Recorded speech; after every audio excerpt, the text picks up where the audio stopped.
sentimientos. Ella es la imagen con que comparto todo mi sueño. Ella es la mujer que siempre domina mis sentimientos. Ella es la imagen con que comparto todo mi sueño. Ella es la mujer que siempre domina mis sentimientos. Ella es la imagen con que comparto todo mi sueño.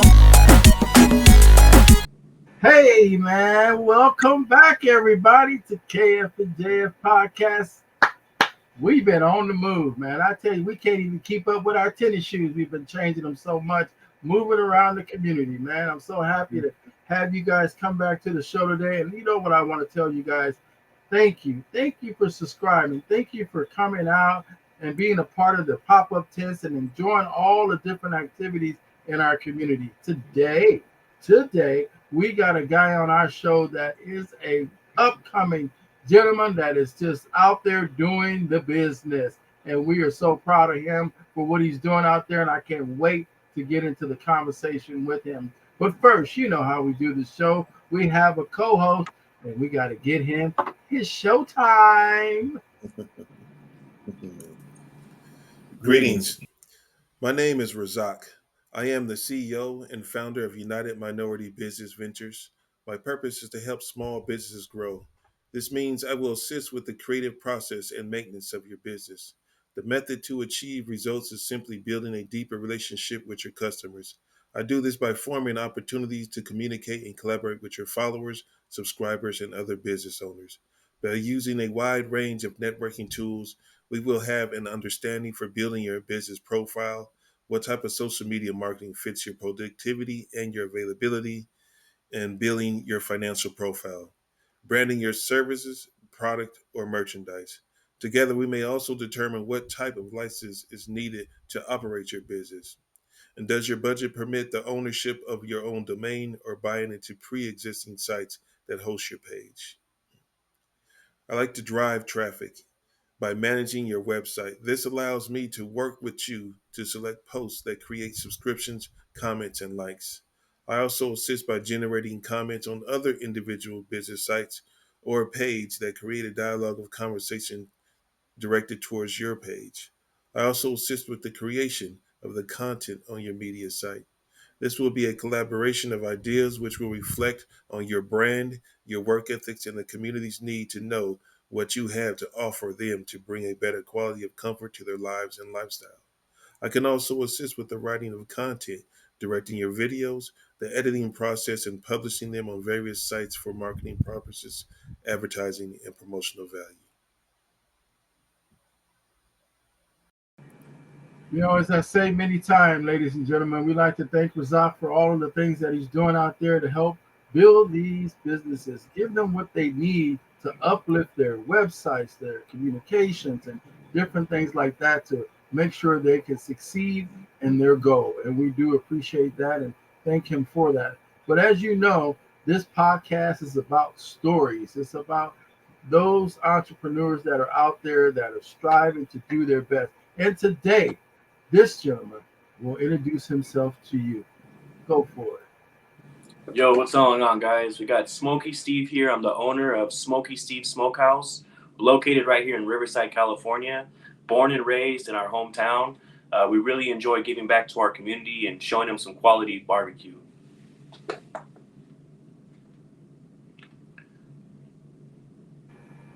Well, Steve, we're going to have to get a lot more out of you, man, because we want more than showing them that barbecue. We want to know about you. So tell us a little bit about what's unique about Steve.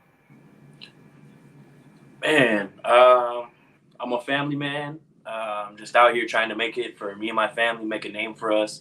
I want to have something to pass down to the little ones, maybe build a little empire for them. You know, that's the goal here.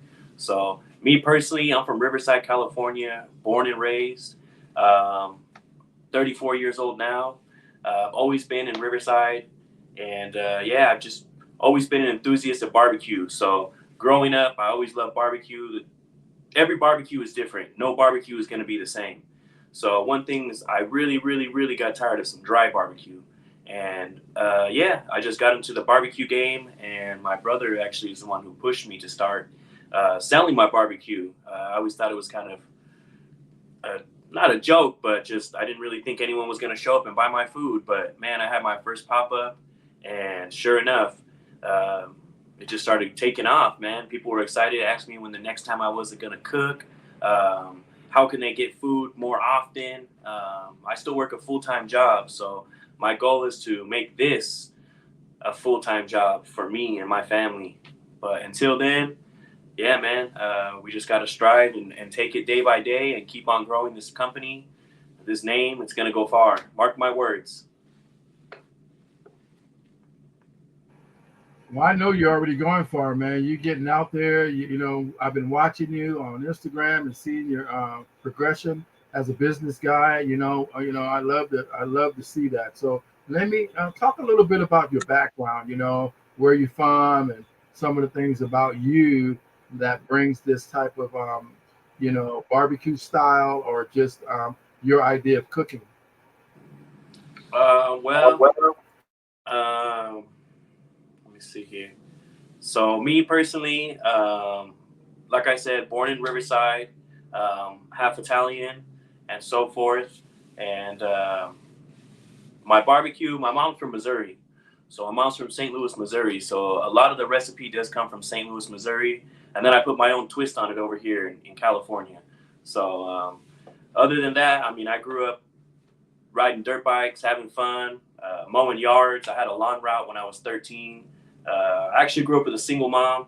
So that taught me a lot of responsibility and how to get out there and get that money myself. So I think that gave me more of a drive to give her that hustler mentality, to the go-getter, because no one's going to hand you anything. If you want something, you got to go out there and make a name and do it yourself. So that's pretty much just for me. I mean, when I was little, we lived on a farm right here in Riverside off Arlington. I grew up around farm animals. So, yeah, I mean, that's pretty much the basics for me. I mean, not to sound boring or anything, but. Nah, man, you said something very important. The most, you were, single mom, that's hard, raising boys, especially that's got a lot of energy. You're out there. So, let's get thanks for that. And, give your mom props for raising a son that knows, what it means to work hard, because that's an important thing that you're going to be able to share with your family and your kids. So that's something that's powerful. Let me ask you about your friends. As you establish a business and you're in business and things like that, what are some of the things you ran across? With not everybody rides with with you when you try to start a business. Sometimes you got to be man enough to say, you know what, I'm going to go ahead and keep going. I may have to talk to you later. Tell me a little bit about your experience in establishing your business and some of the things you went through. Okay, so I mean, starting off, I mean, some of the things you hear is like, oh, it's not gonna work, or it's gonna be like a weekend thing, or this and that, or where did you get this idea? But honestly, I'm very, very grateful, and I thank the Lord for this. I've had almost a 99% rate of positive support from my friends, my family, my followers, and yeah, I mean, it's just a blessing. I couldn't be more enthusiastic about having the support that I do. And I think that really has a lot to do with how far somebody is going to go. Because if you don't have a good support team, I mean, to be honest, anyone could be strong, but if you can't do all this alone, it does get hard. So I think the biggest thing is just having a big support team. And yeah, I'm just very proud and blessed to say all of my friends and family have supported me 99.9%. There's that 1%, of course, but no, I can't be more grateful. It's always That's important. great, man. That's great, because like you said, another important thing, it takes support when you're trying to do a business. It takes a lot of you have the negativity from some of the other people that may it's really jealousy, or is it some sort of I wish I can be you type of thing, but at the same time you keep moving forward towards your goal. And that's just a little bit talks about how you were raised in that way. So let me ask you about business, right? The fact this show is about business and uplifting small business. Talk about What were some of the things you ran into in establishing your business? What is your small business? Like things you ran into that makes you like, oh man, I don't know if I'm gonna be cooking because of the state, the city, and all of these different things. Talk about the business aspect. All right, so the business aspect part of it, I've always had. Not saying I have bad luck, but I've always been with a group of friends, and they're all riding dirt bikes. I ride my dirt bike. Somehow I get pulled over. I don't know how that works. But with that being said, I had the insight in my mind. All right, man, I got to get the food handlers cards. I started the LLC. I tried to get all my permits, but yeah, there was a time where I was getting something in the mail to where, since I'm a business here in the city of Riverside, you have to have your city of Riverside business license. So that was another little hoop I had to jump through. Nothing too major. We had to get insurance for the company, so we are insured, fully insured up to $2 million. And with that being said, there was some hoops to jump through for that as well. So it's not always smooth and easy gliding. You really gotta know how to jump through these hoops correctly. And if you have any insider support from fellow food vendors or anyone like that, reach out to them by all means, because we can't do this alone. Together we network, we can help each other out. We'll be unstoppable. Yeah, true that. Another great point. And I just got to point these out because our audience and people need to really hear this. And that's the networking part. Asking questions from people that are in the business that you're in. It's not about trying to put each other down or think you're better than someone else. You're smart by asking the questions because somebody could be at a different level than you are in your business, and asking that question can keep you from falling. And having that knowledge and understanding that and passing that on, man, I definitely do appreciate that.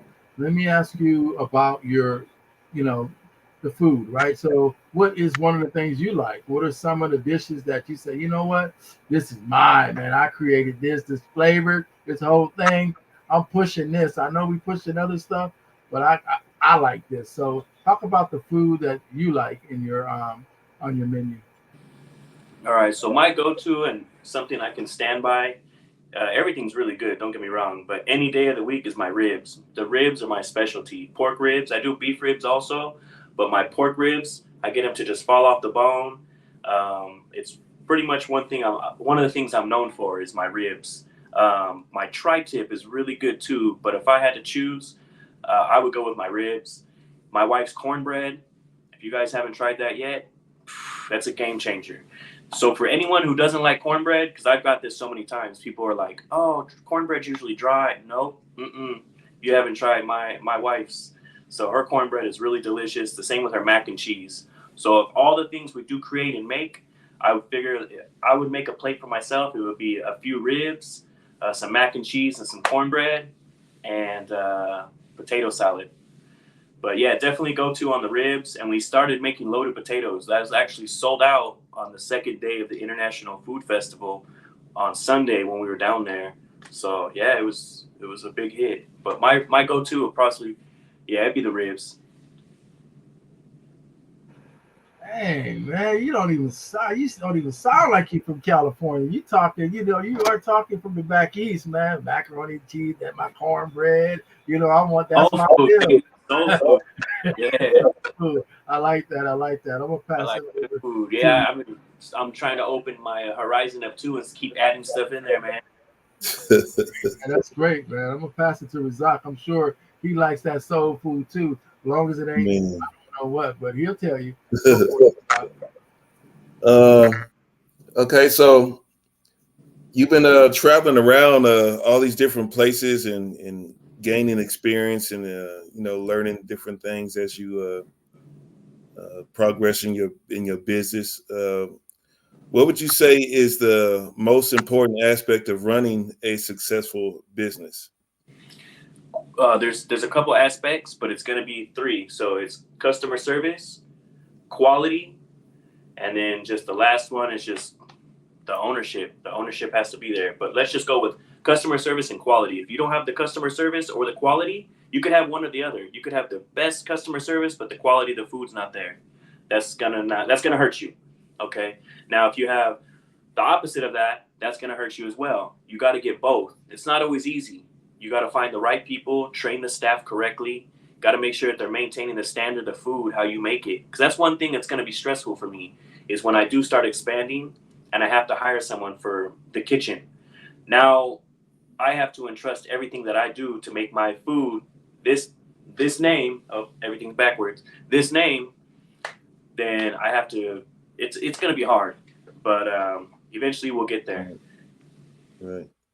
Yeah, that's what I always was wondering about people too, and when they have these vendor business or the food business and stuff like that is passing on your ability. So we have talked to some other people, and we're knowing that you can get in there and duplicate it and make it the same and make it delicious every time, but teaching that to somebody else and then making them care about having the good quality come out every single time, knowing it's not their business, they're just kind of working there. We don't know what's going on in their lives in the background, but you still got to rely on them to to keep your business going. Yeah, so that's a hard one because you're entrusting everything to them, and two, you're teaching them the recipe, so you got to have the non-disclosure agreement off top. And yeah, there's just so much, man. But I'm not scared anymore. I used to be scared to give my recipe to somebody and entrust like having them run the kitchen, but I've got to a point now where I can't do everything. And see, well, now I was setting that up for this next question. So how do you stay up to date with the latest food trends and techniques, and that goes into like a dietary too? Like, maybe everybody's got food allergies. You got all these different restrictions of what you can, how you serve the food, how you prepare the food. How is that like? For me, so I mainly just focus on just doing the barbecue thing. I know if I do special events, I'll cater to special needs. I've done vegetarian things like that, and special requests depending on if there's allergic reactions or things that they're allergic to. But other than that, I don't really strive to meet certain criterias like that. I just produce barbecue and that's it. So for now, we're just focusing on the barbecue and we're drawing in a specific clientele or client. But maybe, in the future, we can start to specialize in certain things to open up our horizon for different customers and different clientele. Right. Well, would you say that there is or do you have like a special sauce or a unique technique that you incorporate to making your food? Yes. And these recipes that you have, because we can interview 1,000 people that say, hey, I do barbecue. I just throw it on the grill, you know what I mean? But there's also that difference in how you prepare the food. Without giving out no secrets, could you give us a little insight on what makes it so delicious? Most definitely. So one thing I'm going to tell everyone, and most of you big dogs already know, marinating your meat. You have to marinate your meat. So I marinate my meat. I'm not going to throw out any times out there, but I marinate my meat, season it, everything. You can't skimp on the seasoning. You got to put that flavor in there. I've also actually injected my meat too. So I have an injector that I inject certain meats, different cuts. I'm not going to say which ones once again, but yeah, definitely inject your meat, season it, marinate it, and just give it love. Treat it like you're cooking for the family every single time. Right. That's a good point of view. That way you're taking care. You want to make sure the family is fed and feeling good to talk about your food after they leave the table. Because your food is only as good as your name, and your name's only as good as your food. So you gotta hold that standard. Right. And I'm not too sure if Keith was going to ask you this, but what is the meaning behind Smokey Steve's Smokehouse? So I smoke on my meat. My name is Steve. I am Steve himself. And Smokehouse. Eventually, it's gonna be a smokehouse. But yeah, my house now is the Smokehouse, Smokey Steve's Smokehouse. Okay. My wife came up with the name. So I used to have an oil business, mobile oil change. I had a whole Jiffy Lube on wheels, and it was called Oil Be There. So yeah, she always comes up with the good names. Oil Be There. Okay. Yeah, instead of like I'll be there, oil be there. Okay. Yeah, man, that one was doing good before COVID hit. COVID took that away. That was great, man. That sounds like a good name, right? Was that Oil Be There? Yeah, Oil Be There. Oil Be There. Yeah. Whenever you call me, oil be there. Yeah, man. Yeah, that's nice. Okay, well, we'll get into some of those background of and because this next question, I guess that kind of aligns with this. Okay, so I was going to ask you to tell us about a time when you had to overcome a challenge or an obstacle. And okay, I know you've been through some things. You got to get the paperwork. You're showing up to the events. But like in that sense, from considering that this is what your second business that you had, so what are the obstacles or challenges that you had to, or you may be dealing with right now? And as far as getting the supplies, preparing, getting into the events themselves, or getting able to do the network that it takes to stay up to date with all these different events, and how do you choose which one you're even going to go to? All right, so to start off answering that, I mean, I still have a full-time job. That's why I'm not able to cook as much as I would like to. But every day that I'm off or every other weekend, I do try to choose an event. But there's been some obstacles I've had to jump through as far as like um, my smokers. I only had the 4 vertical smokers, and I had to cook more meat than I could even fit in those things. So unfortunately, I had to cut down on what I was going to do that day, and it wasn't anything for anyone specific, like a catering job. It was just I knew there was going to be a larger event at one of the breweries I was going to, so I wanted to do, I think, like 28 racks of ribs, and I wasn't able to fit 8 of them, so I was able to take 20, and it's just drove me to realize, man, if I want to keep going bigger and expanding and growing my company, my brand, my name, and everything, then I need to invest a couple more bucks into a larger grill, a bigger smoker. And I didn't plan on getting the big trailer, but it just fell into my lap, kind of. So I ended up, getting that. Thank you, God. That was a blessing. It was a pretty penny, but yeah, that was definitely a challenge. That's when I realized that I needed to step my game up a little bit. So I don't know if that's the challenge you're looking for, but to me, that was a challenge that made me realize I need to, in order to strive and do better, I need to be bigger. Right. And No, then my bad. As far as like staying up on the trends, I have a few good buddies who are like in the social media world. So they help me out, and they'll repost my stuff sometimes, or like we'll link up and stuff. So I mean, that's all one of the things that goes back to networking. You have to be networking. You have to be giving it your all. You can't get lazy. You got to stay consistent, because the second you get lazy, it's going to become a new thing. It's going to be, normal to you. That new normal. Don't ever let yourself get out of that. Keeping the ball rolling. Right. Okay. And okay, well, a little while ago, you said you was Italian, I believe, right, or mixed with Italian. Mm-hmm. Okay, now this, do you incorporate? Okay, so we know about the barbecue. Okay, we know Smokey Steve's Smokehouse, but is there any cultural influences that you apply to the cooking? Is it? I know everybody says soul food, right? But is it a certain type of? Is it Italian barbecue? I mean, like down. I want to say Mexican American. My wife's Hispanic, so she's Hispanic. I'm Italian. I'm mixed with a lot of things. I'm like French, Irish, Italian, Indian. Man, so yeah, I'm a bit of everything. Do you even use those different recipes to make it, or incorporate to change up what's on the menu, or is it just all just from you and your experiences, and you just make it how you make it? Pretty much it's just me and my wife. We come up with these different recipes. We'll cook for ourselves at home. We'll do little test runs. We'll have family come over. But as far as from our like actual nationality, there's nothing we actually incorporate into the food. I would like to, but nothing I can speak on to, yeah, unfortunately, I mean, the wife, she puts her twist on everything. So it's got the Hispanic twist, and then I put my twist on everything. So yeah, but no, unfortunately, it's not, I can't really pinpoint it down to that. Now, come and see me in a month and a half. The wife, I'm going to be smoking all the meat. She's going to be wrapping it up in tamales. So we could talk more about that when that comes. Okay. Hold on. I got to interject here, Razak, because tamales is mine. Man.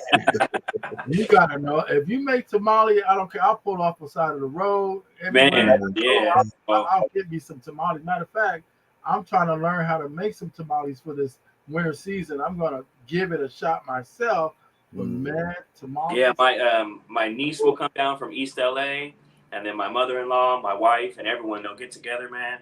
They're all at the table for hours with a big old thing, a bag of masa, a couple of them, all kinds of meat. And the only thing that stopped them from, they'll make like 12, 13 dozen in one sitting. And the only thing that stopped them from making more is the meat. They can only cook so much meat. But that was before I had the big smoker.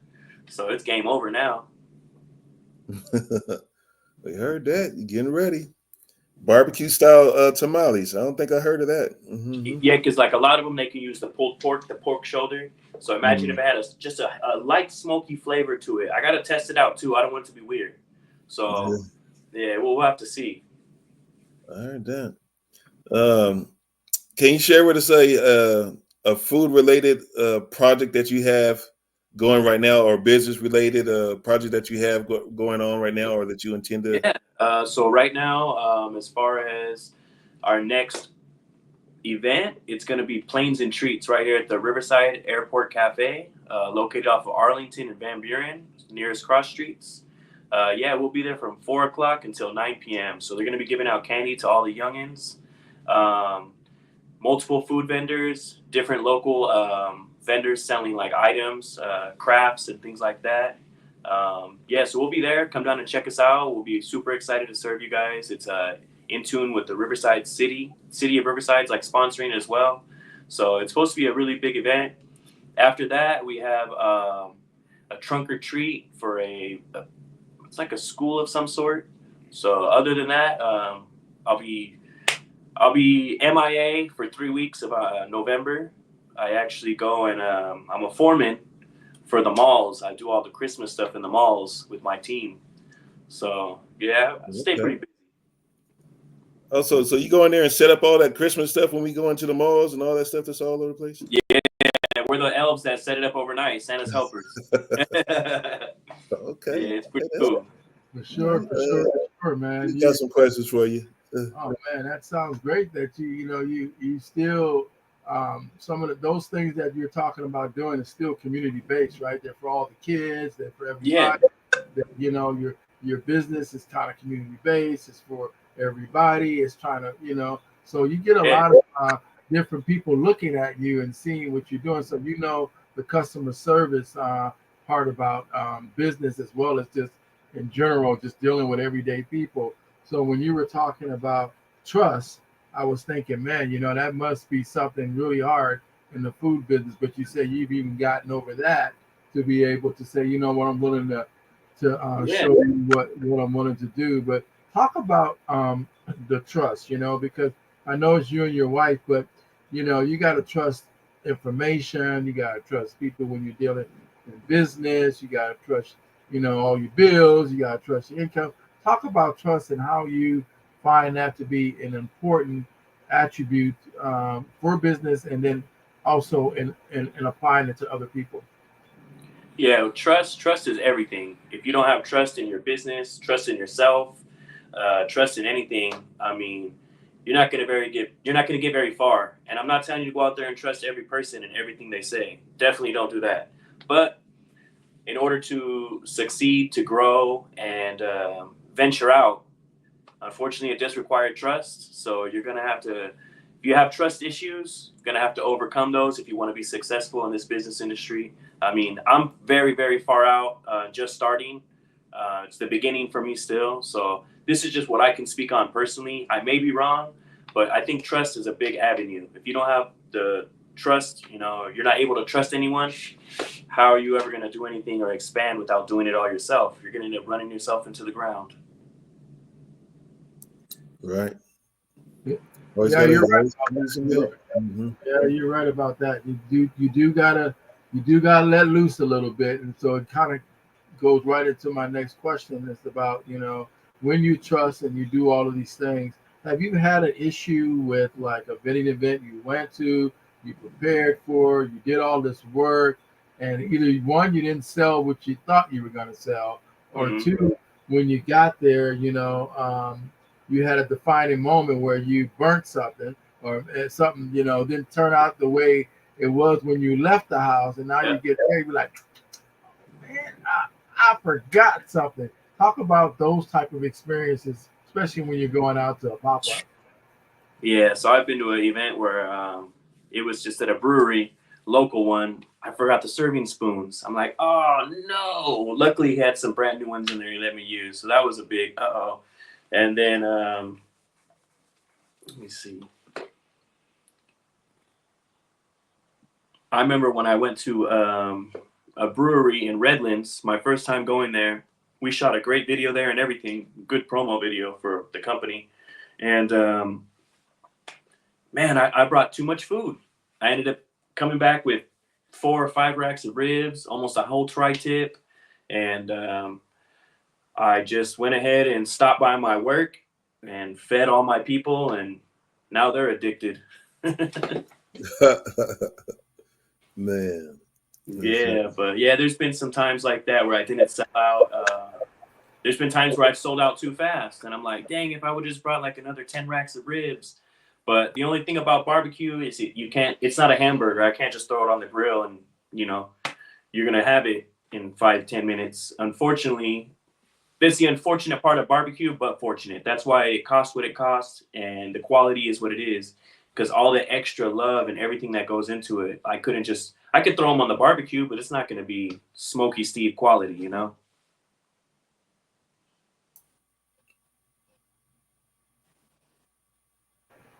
Yeah, that's one of those things that I always wondered about, because that's a loss. That's basically a loss of money, and yeah, you give it to your friends and people and all that, but you can't do that too many times. Especially when you're talking ribs and and tri-tips and all that stuff. That do you have a certain vendor you use? Are you buying from slaughterhouses? Or are you trying to get the best deal from the nearest grocery store? How are you? So for that, I specifically only go to the Costco Business Center. And for my ribs, right now I'm only using Swift ribs, so I know the quality's there. And same thing with my tri-tips and my briskets, only USDA Select, Costco Business Center. So I'm not using just the cheapest thing. That's another thing. You can't skimp on the quality, because that's gonna on the quantity. On what I mean, the quality of the price. You're getting it cheaper. The quality of the meat's not gonna hit. Everything has a part. So don't go changing stuff to save a penny. That's right. That's right. Yeah, that's another big food industry type of thing. You run into all of these things. So you got being a young guy like yourself, you seem to learn a lot about the business of food and how to manage all of these different things. What do you contribute that to? Probably just my mom. She's always, like I said, single mom. She worked 3 jobs. My work ethic. So if you have good work ethic and just stay in tune, with everything. I'm a people person, if you probably could tell. I talk to everybody. I can relate to anybody, different aspects of life, different walks of life. It doesn't matter. So I think that's benefited me, and I'm grateful for that. It's great, man. That's the way to be as a business guy. You even as you grow and do things, you'll be able to teach that to all your new managers, and when you open up your store and do all of that, and your brick and mortar. Let's talk a little bit about your hobbies. So what are some of the things that you do in the off time when you relax with your family and you're out there running around not thinking about barbecue? What are some of those activities? Personally, just hanging out with the family, man. We like to go and have a good time. Went to the pumpkin patch today. We like to go to the mountains, enjoy the snow, the beach. It's one of the blessings of being in Riverside, California. 30 minutes, 45 minutes each way, you can go and enjoy things like that. I've always been a heavy equipment operator. So fun fact, I can run a boom lift, a scissor lift, industrial skid fork, and I actually have my certification for an overhead crane operator. So I get bored kind of easy. I like to challenge myself. But as far as hobbies, I rode dirt bikes and everything growing up, but I've always been so busy and consumed with things. My days off doing a hobby is mowing the yard, but I do enjoy that. Yeah. That's great, man, because that was one of my jobs, man. I used to mow lawns. that and the paper route. So Yeah. When I was 13, me and my brother, I got a lawnmower I bought off the neighbor. He was like, "Hey, I don't know what's wrong with it.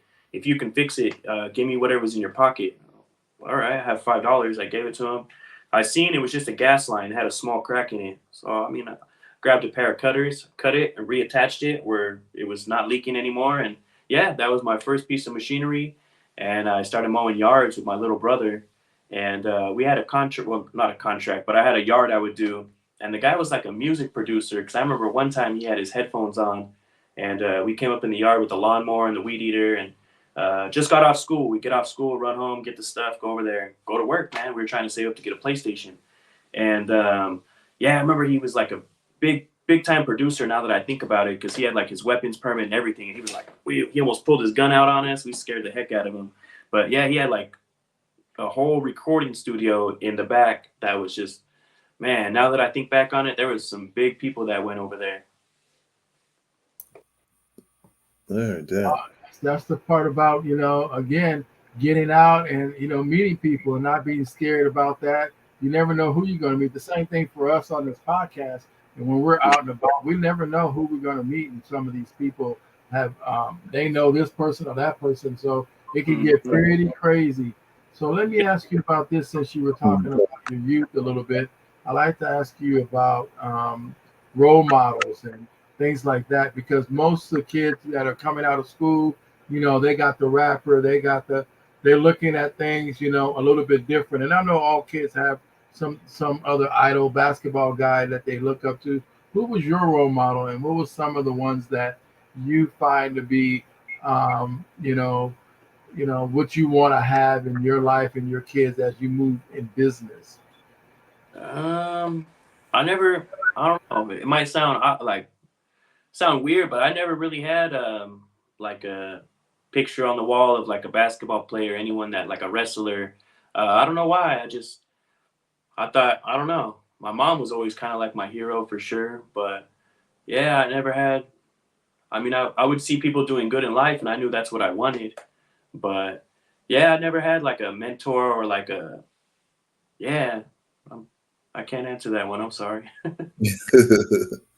No, he said it. That's, honest answer is a good answer, man. So the thing about that is that that just shows, like, people don't need all of those things to strive in what they want to succeed in life. You looked at somebody that, hey, I want to be successful. I want to have my own business, and that itself is strictly something that comes from within that person. It's not something that you can pull, like get from somebody else. It's got to be something that you create yourself. So I really do appreciate you mentioning that. So let's talk about, is it anything like a bucket list of information that you're trying to, things that you need to get for the business that you're trying to get? I know you got the trailer. Is there anything else that you're looking to get that's going to help you get to that next level that you're trying to get to? Yeah, so I think mainly I was really trying to go for the food truck. That was like the next step, but I think I'm going to put the brakes on it just a little bit. And I think I might do the micro home enterprise kitchen, or micro enterprise home kitchen, if I'm saying that right. So pretty much essentially it's going to be where I can just sell from the house. People will come here. I'll have the health department come and do their inspection, sign me off. And then we can sell a certain amount of plates per day, a certain amount of plates per week. And yeah, essentially we'll just be working from home, because one of the challenges with us, me and the wife, we have 2 little ones, is finding a babysitter. And yeah, we have family, but we don't want to always put them, make the family feel like it's their responsibility because we want to go and, do an event. So if we can take all that and move it to just the house, and now people are just coming here to get plates, because I do pop-ups from here sometimes twice a month. But that would be a beneficial thing for us. So I think that's the next move. And I think that right there will push me to my next level. So once I figure, hey, this capacity is just, we're maxing out, then we can look into maybe the food truck or maybe brick and mortar. That's a scary one, but not always. So if you've already made the name and the brand, just try to be positive and manifest it, That sounds great, man. Because that's what you do have to do. You can't be scared of it because Now, even if you fail, it doesn't mean you can't go back to where and do something that you've been doing along the way to get there. It's just you learn something from it, and that's always something to. Have you ever thought about a support kitchen? Where they allow you to go there, cook your food, get inspected there, and then take it where you need to go, even if you don't have a lot of stuff to cook. But a support kitchen, I've heard a little bit about that. Have you? yeah, so right now I currently have a kitchen where I go to prepare everything at. Rivercrest Deli. You guys need to check that out. Check out James. He's the owner. Super cool guy. I recommend having him on the podcast. Yeah, so Rivercrest Deli is where I'm actually have all my paperwork, health permit, everything. I'm actually on their health permit. Is where I do all of my kitchen stuff. So anything that's made outside, not on site, where I actually get, because you have to make everything on site. Other than that, it has to be prepared in an actual kitchen, which you're speaking of. So that, and then I also spoke to him about possibly even using the kitchen periodically when he's not open. So like a ghost kitchen. The ghost kitchen, huh? I think that's great. I think that helps out a lot, especially when I know you're talking about doing it at home, but that'll get you another step up. I don't know how that compares to, what are you events you're going to and how you're gonna have to make all of that work, paying for that, getting it out there and all of that. But I just thought that was something that I've heard about and No, most definitely, yeah. yeah. So let's talk about a little bit. Another fun fact for you is what type of music you listen to, man, when you're out there barbecuing, when you're out there doing what you're doing. Are you reading any books, man? What are you So, doing, man? oh, so I listen to everything, man. But to be honest, don't judge me. But G Perico, he's been holding it down, man. He's been motivating me. So yeah, but like I said, I can listen to anything. I can listen literally. I do listen to a lot of hip hop. So yeah, but I can listen to anything, man. I can honestly vibe to anything. What I was thinking is, man, certain music, I'm gonna tell you, for me, if I'm listening to it too long, my head's blind, my eyes is closed, and the food is burning up. So I forget all about where I started. I'm like, oh man, god damn, I gotta flip that over. Which one did I start with? So yeah, that's crazy. I'm gonna send you back over to Razak and let him dig your brain a little bit more, man. This business. I was going to ask you who was that guy that you mentioned? That was that G Perico? Yeah. Oh, you need to listen to him, man. I barely found out about the cat like about a year ago, year and some change. And what category is he in? it's like rap under, like almost an underground rap. Oh, underground rap. Okay. Yeah, but like one of his songs is like, "No parole, I'm straight, big bodies and tomahawk steaks." Bro, that fell right in. I was like, okay. And there's another one called, he's like, yeah, we're cooking up Thursday evening dinner. I don't know. It's just like so many things like relating to all those songs, man. They were hitting. Yeah, it was like motivating me. Like I'd be like, yeah, passport ready. Like, man, just all that stuff. He's like saying like, man, people are spending their money in the club, but they never even been out of state.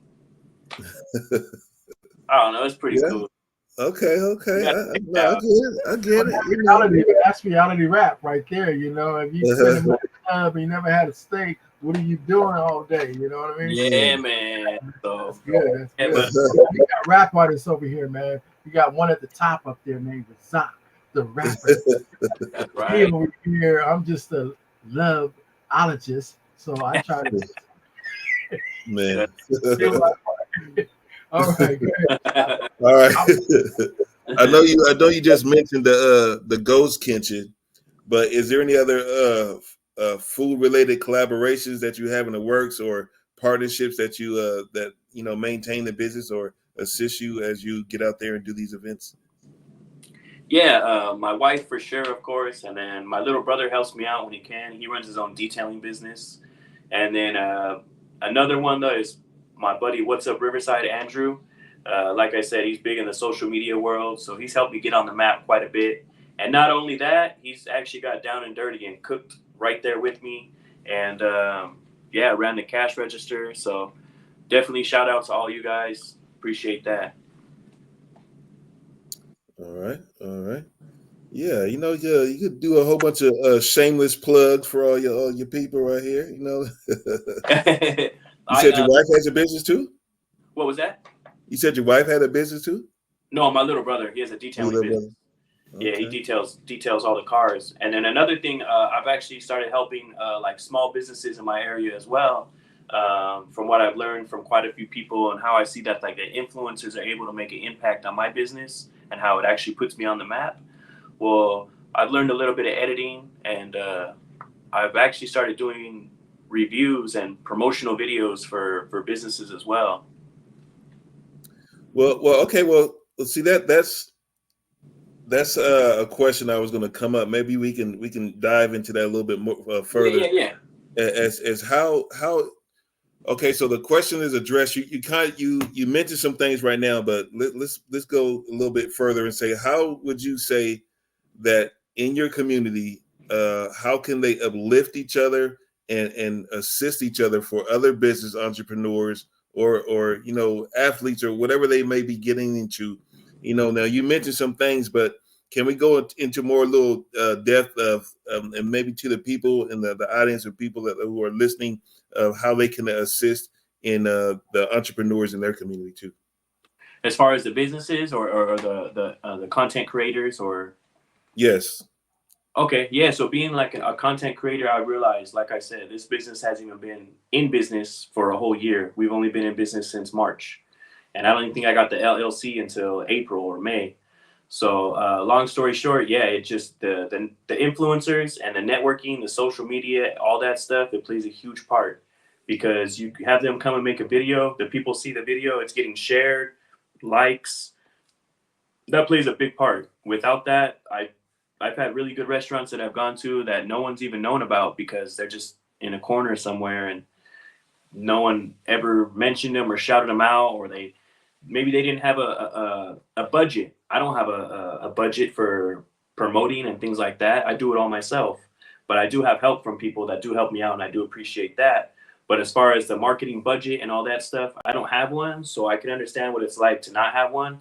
But you just got to get into the algorithm. You got to get into the social media. You got to start shooting your own videos, figure out how to edit. It's not too hard. But as far as the importance of that, getting out there, creating content, or having people coming to create content. Like I'm starting off as well with the content, and people charge a lot for that. There's other people who don't charge that much, but it all depends on what you're giving back to them. But I mean, don't be shy. Give these guys an opportunity. Let the business see what you can give to them, and let the business see what they can. You guys can help each other. It's not a one-way street. Right. Right. Yeah, that is definitely a thing that we like to promote and assist. That is one of the things we do on the podcast is try to get people out there. And I like to hear when other people are doing the same. It's more than just, getting out there and making some food and selling it. You're making connections, you're giving back to the community. You're trying to help out, and it's just, it's not in everybody's mindset. But, a lot of people we have been running across, that this is something that also motivates them is to help out the community that they're in. What I mean? Yeah. And I just like to enjoy hearing how everybody else is doing it too. And maybe there's ways that, of a collaboration of, the content and the sharing of information through these posts, Yes. because, like you can go to our Instagram, the KF&JF podcast on Instagram, and you can see how it's more of a business minded of people who we actually talk to and have a connection to that we post. We don't just go and post, something that we maybe seen on somebody else's website, or they doing some kind of reel, and it may get a like or something, it might have 1,000 likes or whatever like that, but it's not about a business necessarily. You know what I mean? People that we contact with or near the community or something like that. So that's always good to hear.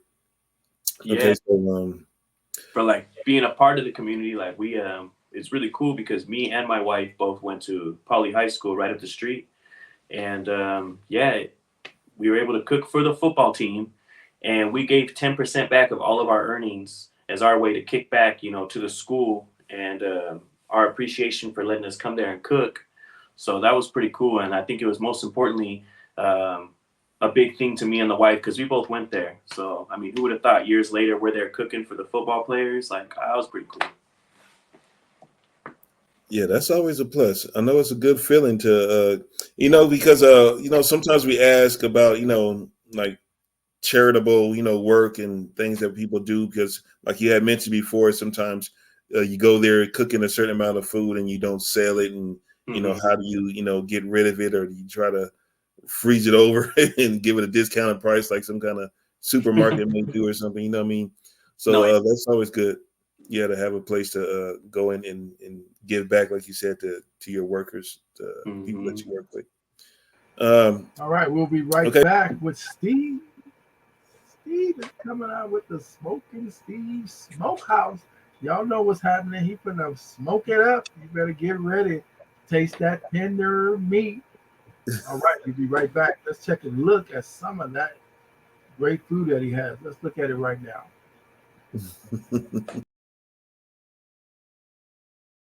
We definitely let's go to this one. So that'll be one of them for sure. All right, how did this fifth place come about? What did they do to? So he did a poll on his page, and everyone voted for, I think, like, I don't know how many days or like a week or what. And then if you go to his page will actually show you like the comments of who's number 1 through 10. What this is right here. And all right, so right here we have some of our pork ribs with our cornbread, some of the smoky beans, and the wife's potato salad. On the right-hand side, you'll see the tri-tip with the homemade chimichurri sauce. Yeah. Smoke, we have hot links. We have our pulled pork sandwiches, mac and cheese, hot links with tri-tip. Me and the wife, of course. And yeah, man, the mac and cheese, like I said, is homemade. You guys don't want to miss out on that. And the food, I've been told it melts in your mouth, so you guys be the judge. Do you guys? This is for a restaurant I just did a review for. They had me come out before the restaurant was even open, and I shot this content for them. Okay, so you got your own business where you're doing barbecue, you're cooking for yourself, plus you go and eat and interview, in a sense, other businesses. Yeah. Okay. So I think that people find that a little different than the other content creators or foodies, because not only am I just, making the content and helping them out and exchanging, our what we have to offer, but also I'm a chef. I'm a cook myself. Right. So I think that goes to like a different, different realm. Like, oh man, his food's good. So for him to come judge the food and to actually say it's good, it must be good. I heard that. Yeah, it looks pretty good too. Yeah, I was all up in there on that. So we do car shows at the local breweries around here, where we have our local vendors come out, small businesses just like ourselves. We have them set up in the parking lot. We have different car clubs come out. Essentially, we give away prizes, and yeah, it just turns into a whole good time. Is this a regular event that this always happens? No, I put that together myself. Okay. Yeah, so I actually was supposed to put together a trunk or treat for October 26th, but I had too much going on, man. Oh man, event promotion too. Yeah, I'm just getting it all down. I was trying to go even bigger. Like, it's just hard because I want to go so big, but I can't run my barbecue booth while I have all this other stuff going on, coordinating where people are parking, who's setting up where. Right. A lot, but eventually we'll get there. Yeah, it sounds like putting on some of this stuff. It's limited. People that you can count on or rely on to actually get into these positions. Okay, they might want to help, but it takes more than just showing up. We got to direct all this stuff. We got to keep security. No, yeah. So for the last one, I literally had to tell like all the cars where to park, and then we had all the prizes. They're like, "How are we gonna do the giveaway?" So we had everyone draw like raffle tickets. We called the numbers, and then we gave away. We had sponsors from Riverside Chrysler, Riverside Chevrolet, the winners that had like the nicest vehicle and so on. Man, is this you right here? Yeah, that's my pulled pork. All right, so you was telling us Smokey Steve, right? And so I guess when I was asking you earlier about the meaning behind the name, like, okay, so I don't think we really touched on this. Is the technique that you use? Give us a Yeah. little more insight on that. All right. So everything is smoked. My pulled pork is smoked at a minimum of 14 hours, minimum. So the smoke absorbs into the meat. A lot of people know this. If you're a real smoker, the meat's not going to absorb any more of that wood smoke after about 2 hours. So the first 2 hours are prime of when it's going to actually absorb everything. And depending on what type of meat you're smoking, there's mesquite, there's cherry, there's applewood, there's so many different kinds of flavors of wood. So it's all on your preference and what kind of meat you're smoking. So that plays a big factor in how the meat tastes. It's gonna have its own flavor in there. So yeah, everything is smoked. So that's where Smoky Steve comes into the whole picture. Another funny concept and a fun fact is I actually stopped smoking cigarettes right when I started the business because the wife was telling me my son was born around then about how it just stank, you know, my fingers would stink. I go outside and have a cigarette and I would just smell like an ashtray. So yeah, another fun fact is I stopped smoking cigarettes and started the Smoky Steve Company. Okay. There's some pulled pork. You got the ribs. We got a little bit of everything in here today. So pulled pork. We got that bird right there all seasoned up. Like I said, a lot of seasoning and everything goes into it. If you're not seasoning your food, yeah. The bones pulling right out of the ribs. Now I'm cutting up that rib. I'm gonna put it on top of a loaded potato. Man. After you put everything on there, that's how it comes out. My juicy tri-tips. My famous smoked ribs.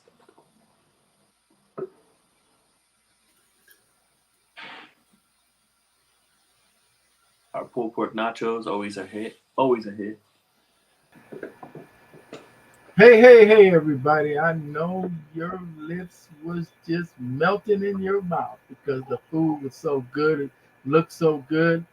I know it tastes good. I don't know, guys. I'm looking forward to getting some of that next time I meet Steve out there in the world of pop-up tents. And as he grow, man, that food looks good. So everybody that's been out there, thinking about barbecue, wanting to get some of that good barbecue, I want to tell you this guy is in the community and he deserved to be seen and deserved to be out there. Talk a little bit, Steve, when I come back about all of those surprise gifts that you've got for being a winner.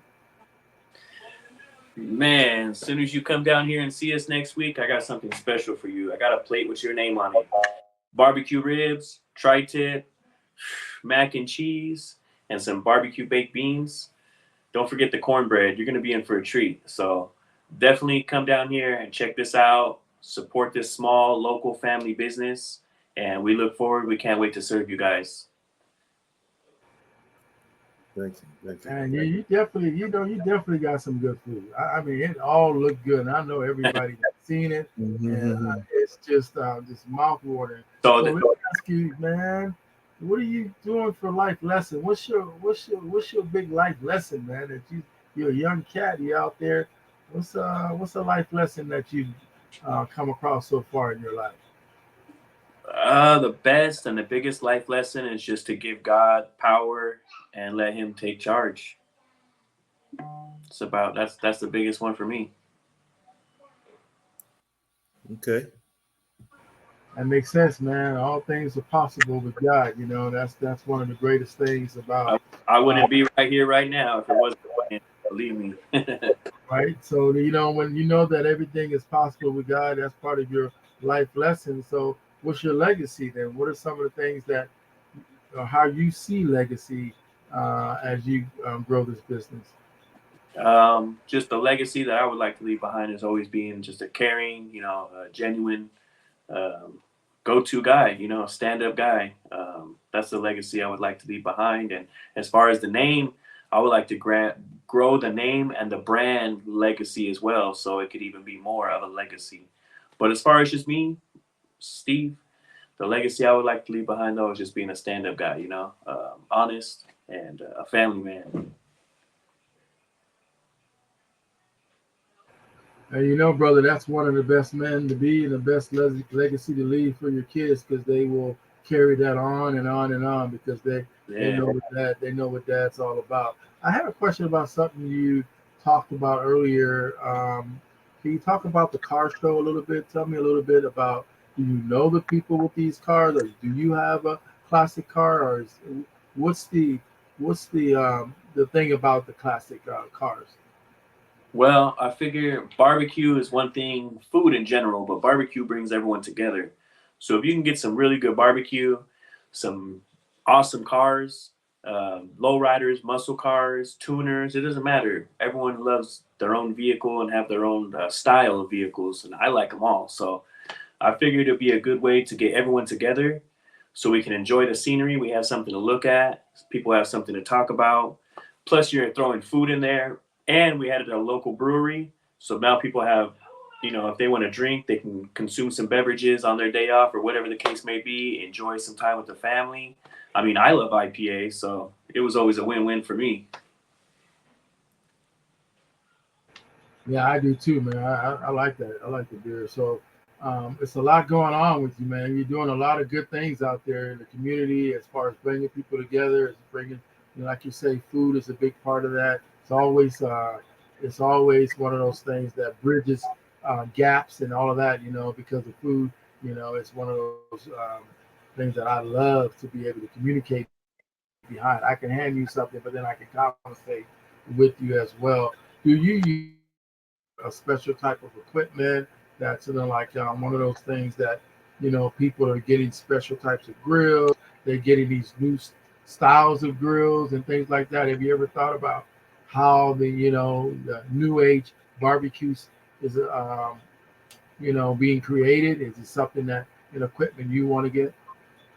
Yeah, they're definitely innovative with these new technologies. So they're able to make grills do things that they couldn't do, 10, 15 years ago. Smokers, you could just set them and leave.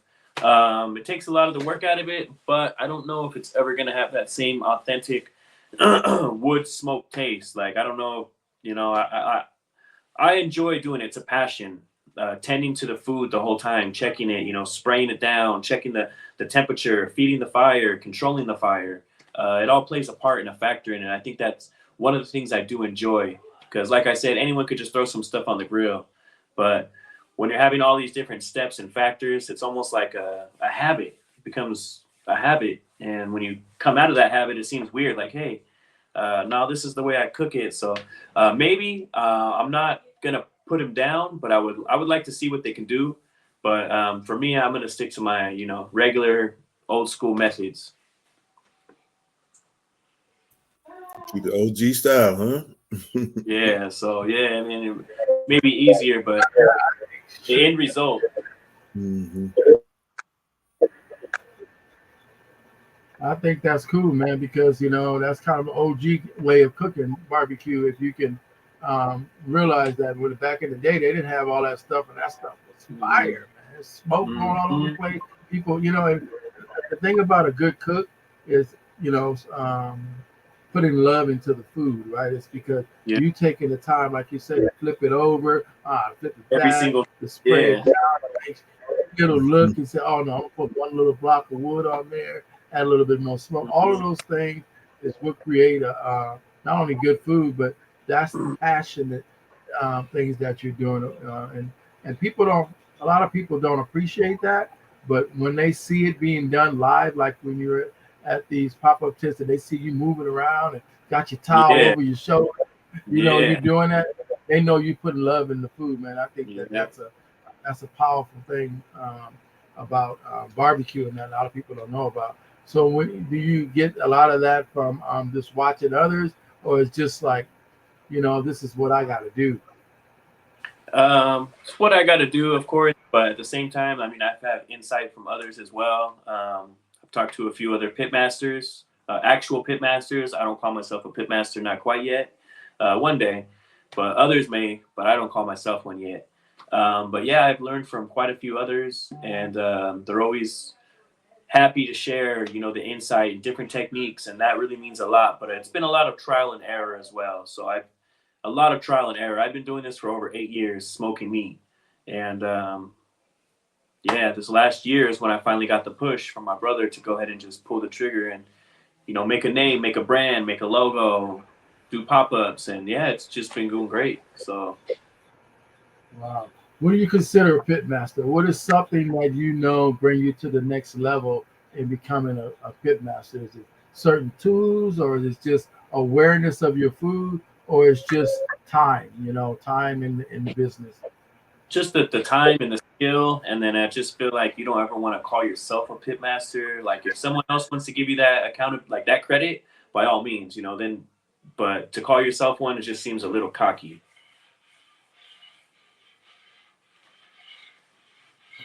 My man said that calls yourself being a little cocky. You don't want to be cocky on that. That's all right. That's all right. Sometimes, if you know There's a what you're difference. doing, do Yeah, it. there's a difference between confident and cocky. You gotta, you know. Yeah, yeah, yeah. What I want you to do, man, is just take a minute right now and just talk about your business, what your brand is about, and some of the things that maybe we didn't talk about in this interview so far. But I want you to get it out there, something that, you look, you won, IE winner, fifth place out of IE. That is some, grand shit when you think about all of the different people that are out there. So I want you to talk about that and how you feel about that, and just put your business out there on the map, and as far as what kind of a quality you're putting out there for people to want to come and get that food. Okay, for sure. Yeah, so Smoky Steve's Smokehouse, we make authentic barbecue. Everything is homemade with love and passion by me and my wife. We're a small family business located right here in Riverside. If you guys haven't tried us out, I highly recommend coming down to try us out. We're going to treat you like family. Other than that, so we have the best smokehouse in the IE. Of course, anything you do, you got to be the best, right? Even if it's, I've gotten a little ridicule about, oh, you call yourself the best. Like, yeah, anything that you do, you stamp your name on it, you're going to call it the best because you give it your all. Like, I can say that. So, yeah, other than that, Smoky Steve, my name up top. It's got the pig on the bottom, the flames on top. 2024 is when it was established, when it started. And then, yeah, my buddy Scott, who was actually one of my bosses, he made this for me, bro. So it just came together, and we looked at it for a while because at first the pig had two ears, and the other ear kind of looked like a tusk. I was like, oh, I don't want to think I'm going and getting these pigs from the river bottom. Wild boar.